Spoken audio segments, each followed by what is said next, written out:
تھے یا نہیں کرتے تھے؟ خیالات میں جاتا ہوں قبول کر لیں گے. اب عبدالرضا سفر کرتے کرتے جب مدینے پہنچتے ہیں تو میرے آقا نے دیکھا, کہا بیٹا تیرا نام کیا ہے؟ کہا ماں باپ نے عبدالرضا رکھا ہے, آپ جو مرضی رکھ دیں. میرے آقا صلی اللہ علیہ وسلم نے نام رکھا عبداللہ. میرے آقا نے حضرت عبداللہ نام رکھا تو حضرت عبداللہ صحابہ صفا میں شامل ہو گئے, تعلیم حاصل کرنے لگے. تو کیونکہ یہ دیہاتی تھے کہ قرآن اونچا پڑھتے تھے, عمر فاروق رضی اللہ عنہ فرماتے ہیں آقا یہ دیہاتی بہت اونچا قرآن پڑھتا ہے, میں سے کہتا ہوں آستہ پڑھو. میرے آقا نے فرمایا عمر اسے کچھ نہ کہنا, یہ اللہ اس کے رسول سے بڑی محبت کرتا ہے. اور ایک دن حضرت عبداللہ آ کے کہتے ہیں آقا دعا کریں نا اللہ مجھے شہادت کا مقام عطا کر دے. میرے آقا نے دعا کے لیے ہاتھ اٹھائے, فرمایا یا اللہ عبداللہ کو دشمن کی تلوار سے محفوظ رکھنا. رو کے کہا آقا میں تو میرے پاس تو کچھ بھی نہیں ہے, ایک غریب آدمی ہوں, ایک جان کا نذرانہ تھا جو اسلام کی خاطر پیش کرنا چاہتا ہوں. آقا آپ نے فرمایا کہ دشمن کی تلوار سے محفوظ ہوں, میں تو شہادت کی شوق میں کہہ رہا ہوں. میرے آقا نے فرمایا عبداللہ تجھے شہادت کا مقام ملے گا, دشمن کی تلوار سے نہیں, بخار میں مبتلا ہوگا اور اس بخار کے عالم میں تو فوت ہوگا, اللہ تجھے شہید کا مقام دے گا. حضرت عبداللہ جب بخار ہوا اور بخار کے عالم میں آپ شہید ہوئے, اور جب قبر میں اترنے کا وقت آیا, قبر میں اتارنے کا, میرے آقا خود قبر میں اتر گئے اور ہاتھ اٹھا کے کہا میرے اللہ میں عبداللہ سے راضی ہوں, تو بھی راضی ہو جا. صحابہ نے رو کے فرمایا کتنا خوش نصیب ہے جس کی قبر میں اللہ کے نبی اتر کے دعا فرما رہے ہیں. ایک کثیر نوجوان بیٹھے ہو, اے نوجوانوں دیکھو ایک محبت کرنے والی کی بات سنائی ہے کہ محبت کا امتحان لیتی ہے. نوجوان تو کس جگہ پہ چل رہا ہے؟ رات کو 1 بجے تیرے کان کے ساتھ موبائل ہوتا ہے اور موبائل کان کے ساتھ لگا کے تو کسی کی غیرت کو للکارتا ہے, وہ کسی کی بہن ہے, وہ کسی کی عزت ہے, وہ کسی کی غیرت ہے, اور تیرا ضمیر تجھے کیسے اجازت دیتا ہے؟ تو نے تو اس نبی کا کلمہ پڑھا ہے. جب کفار اور مسلمانوں کی لڑائی ہوئی تو بہت سے کفار اور مسلمانوں کی قید میں آ گئے, اس میں حاتم طائی کی بیٹی بھی قید میں تھی اور اس کا سر ننگا تھا. میرے نبی نے اپنی چادر لے کے اس کے سر پہ ڈالی. کسی نے کہا آقا کافر عورت ہے, میرے آقا نے فرمایا ہے تو کسی کی بیٹی ہے. میرے نبی نے کافر عورت کا سر ڈھانپ دیا. نوجوان تو کیا کر رہا ہے؟ ارے تو کسی کی غیرت کو للکارتا ہے, یہ تیرے مسلمان بھائی کی غیرت ہے, اور تو کسی کے گھر میں جب ڈاکہ ڈالتا ہے تیرا ضمیر تجھے ملامت نہیں کرتا. دیکھ ہماری تاریخ کتنی سنہری ہے, ہماری تاریخ کتنی پیاری ہے. محمود غزنوی ہے, بیٹھا ہے محمود غزنوی, ایک عورت آتی ہے اور وہ عورت کہتی ہے محمود غزنوی میں بیوہ عورت ہوں, میرا شوہر فوت ہو گیا ہے, میں نے لوگوں کے گھر میں برتن دھو کے اپنی عزت بچا کے رکھی ہے. محمود غزنوی تیرا بھتیجا ہے جو آدھی رات کو میرے گھر آ جاتا ہے, میری عزت خراب کرنا چاہتا ہے. محمود غزنوی نے کہا عورت تم چلی جا, اب جب میرا بھتیجا آیا تو تم نے پیغام بھیج دینا ہے, اور جب میں تیرے گھر میں آؤں تو تم نے گھر میں اندھیرا کر دینا ہے. چنانچہ ایک دن اس عورت نے پیغام بھیجا. محمود غزنوی تلوار لیتے ہیں, اس عورت کے گھر چلے جاتے ہیں, جا کے اس کا سر تن سے جدا کر دیتے ہیں. فرماتے ہیں عورت چراغ جلا دے. عورت نے جب چراغ جلایا تو کہتے ہیں یا اللہ تیرا شکر ہے. پھر کہا عورت مجھے پانی دے. آپ اس عورت نے پانی دیا, آپ نے پانی دیا. کہا اور دے. پھر پانی پیا. کہا اور دے. جب 3 دفعہ پانی پی چکے اس عورت نے کہا یہ تو بتائیے آپ نے کہا تھا اندھیرا کر دینا, چراغ بجھا دینا, اس کی وجہ کیا تھی؟ آپ نے فرمایا تو نے کہا تھا تیرا بھتیجا ہے, تو کیونکہ میں انصاف کرنے آیا تھا, میں نے کہا کہ خون کشش نہ کرے, اور خون کشش کرے میرا ہاتھ رک نہ جائے, کہ انصاف کرنے سے میں رک نہ جاؤں. کہا یہ تو بتائیے جب میں نے چراغ روشن کیا, روشنی ہوگی تو آپ نے اللہ کا شکر ادا کیا, یہ شکر ادا کرنے کی وجہ کیا ہے؟ کہا تو نے کہا تھا وہ تیرا بھتیجا ہے, جب تو نے چراغ روشن کیا وہ میرا بھتیجا نہیں تھا, میں نے اللہ کا شکر ادا کیا, ہمارا خون اتنا گندا نہیں ہے. کہا یہ تو بتائیے آپ نے پانی ایسے پیا جیسے کئی دنوں کے پیاسے تھے. فرمایا عورت 2 باتوں کا جواب دے دیا, تیسری نہ پوچھنا. کہا نہیں آپ مجھے بتائیے. تو پھر آپ نے رو کے فرمایا عورت جس دن سے تو مجھے کہہ کے آئی ہے نہ میں نے کھایا ہے نہ میں نے پیا ہے, رات کو مجھے نیند نہیں آتی کہ میرے ہوتے ہوئے ایک عورت کی عزت محفوظ نہیں ہے. اے عورت جب میں نے انصاف کر لیا اب پانی پینا تو میرا حق بنتا ہے. میرے پیارے بھائی کاش ہمیں حقیقی ہمدردی نصیب ہو, حقیقی ہم اسلام کی تصویر بن جائیں. میرے پیارے بھائی کاش ہمیں صحیح محبت نصیب ہو جائے, ان رشتوں کی پہچان پیدا ہو جائے.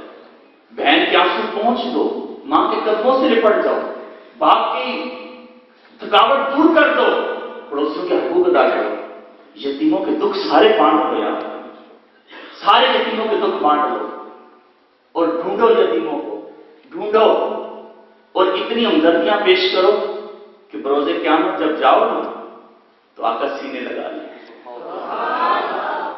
میرے پیارے بھائی اللہ ہمیں عمل کی توفیق عطا فرمائے۔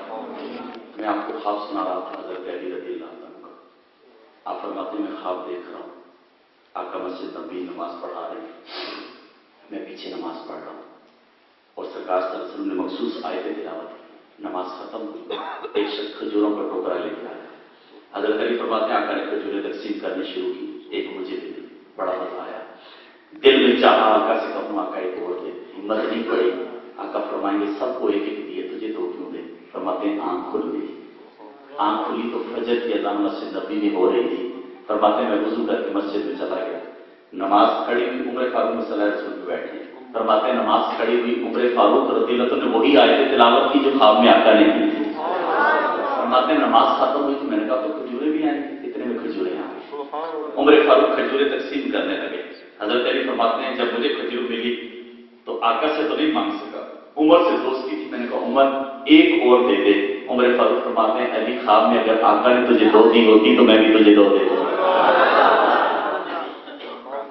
میرے آقا فرماتے ہیں خواب میں جس نے مجھے دیکھا اس نے مجھے دیکھا، تو میرے بھائی میں آپ سے سوال کرتا ہوں، 50 سال والوں، 60 سال والوں، 40 سال والوں، 30 سال والوں، ایک رات یاد ہے جس رات میں تڑپے ہو، روئے ہو اور کہا ہو اس رات میں فقط اپنے نبی کو یاد کیا، کوئی ایک 50 سال میں ایک رات، 60 سال میں ایک رات، اور اس رات میں کوئی دنیا کی طلب نہیں، رو کے اور بلک کے ایک ہی کہا ہو تیری جب کہ دید ہوگی جبھی میری عید ہوگی، کوئی ایک رات زیادہ رو کے کہا ہو آقا میری کلی اس قابل نہیں کہ آپ آئیں، آقا وہ چھوٹا بڑی بات، آقا میرے پاس کوئی ایسا عمل بھی نہیں ہے، لیکن آقا سنا ہے آپ تو نکموں کو بھی سیدھے لگاتے ہیں، آپ تو دشمنوں کے لیے چادر بچھاتے ہیں، آقا مجھ پہ کرم کب ہوگا؟ دیکھیں سرکار نوازتے ہیں، غازی الدین کا نام سنا نا، غازی الدین شہید، غازی الدین شہید کا جنازہ جا رہا ہے نا، تو جنازے کے ساتھ علامہ اقبال بھی جا رہا ہے، جماعت علی شاہ رحمۃ اللہ علیہ بھی جا رہے ہیں، دیدار علی شاہ رحمۃ اللہ علیہ بھی جا رہا ہے، دیدار علی شاہ رحمۃ اللہ علیہ حضرت کے خلیفہ، اور علامہ اقبال نے پتہ کیا کہا، ہم باتیں کرتے رہے کہ لوہار کا بیٹا بازی لے گیا، جماعت علی شاہ رحمۃ اللہ علیہ ساتھ جھک رہے ہیں، آنکھوں سے آنسو جا رہے ہیں، چل رہے ہیں، کسی نے کہا شاہ جی آج آپ کی کیفیت کیسی ہے؟ جماعت علی شاہ رحمۃ اللہ علیہ فرماتے ہیں میں نے بڑے بڑے بادشاہوں کے جنازوں میں شرکت کی، کبھی آرزو پیدا نہ ہوئی کہ ایسا جنازہ میرا بھی ہو، میں نے بڑے بڑے ولی اللہ کے ذکر پڑھے، میرے دل میں خواہش پیدا نہ ہوئی کہ ایسا ولی میں بھی ہوں، لیکن آج یہ جنازہ دیکھ کے میرا دل کہتا ہے کاش اس چرپائی پہ غازی الدین نہ ہوتا، جماعت علی شاہ ہوتا۔ اور دیدار علی شاہ رحمۃ اللہ علیہ نے جنازہ پڑھایا تھا، اور دیدار علی شاہ رحمۃ اللہ نے جنازہ پڑھاتے نا بے ہوش ہو گئے، بہت لوگ گر پڑے، بعد میں ہوش آیا، کسی نے پوچھا شاہ جی بڑے بڑے جنازے پڑھائے ہیں کبھی یہ کیفیت نہیں ہوئی، آج یہ آپ کی کیفیت کیسی ہوئی؟ تو دیدار علی شاہ رحمۃ اللہ فرماتے ہیں بڑے بڑے جنازے پڑھائے ہیں، آقا نے دیدار نہیں کرایا، ادھر جنازہ پڑھایا ادھر آقا نے دیدار کرایا۔ اور غازی الدین شہید جب جیل میں تھا نا تو ان کو ملنے پتا کون گیا؟ پیر میر علی شاہ رحمۃ اللہ علیہ کے پیر شمس الدین سیانی رحمۃ اللہ علیہ، اور جب یہ ملنے گئے تو سپرنٹینڈنٹ نے کہا شاہ جی غازی الدین سے پوچھو کدھر جاتا ہے، رات غائب ہو جاتا ہے، تو شاہ جی نے آ کے پوچھا غازی سپرنٹینڈنٹ کی شکایت کر رہا ہے، رات کو کدھر جاتا ہے؟ رو کے کہا شاہ جی آقا بلا لے، شاہ جی آقا بلا لیتے، کبھی ہمارے اندر کی طرف آئے گی، کبھی ہمیں بھی یہ نصیب ہوگا، کاش ہمیں بھی عشق نصیب ہوگا، ذرا دنیا کے نشے لے لیتے، مال کا نشہ لے لیا یار، ایک دم سرکار کے دیدار کا نشہ تو لے، ایک دم سرکار کی محبت کا نشہ تو لے، جن کے ذکر میں مزہ ہے، خدا کی قسم جن کے ذکر میں مزہ ہے، جن کی یاد میں مزہ ہے، جن کے نام پہ تڑپنے میں مزہ ہے، خدا کی قسم ان کے دیدار میں وہ مزہ ہے کہ ایک دفعہ دیدار کرنے ساری زندگی اسی نشے میں مست رہ گئے۔ کاش ہمارے اندر یہ طرف پیدا ہو، یہ محبت پیدا ہو۔ میرے پیارے بھائی اپنی زندگی کا مشن بنا، ایک مقصد بنا، یہ مقصد زندگی نہ گزار، تیری زندگی کا کوئی مشن ہونا چاہیے، مقصد ہونا چاہیے، اور نبی کے غلاموں کی زندگیاں بیکار نہیں ہوتی، نبی کے جو غلام ہوتے ہیں ان کی زندگیوں کے مشن ہوتے ہیں۔ دیکھو اس مرد قلندر کو، اس ولی کامل کو دیکھو، مدنی چینل اس مرد کلندر کا دیدار کرو جس سے پوری دنیا میں انقلاب برپا کرو.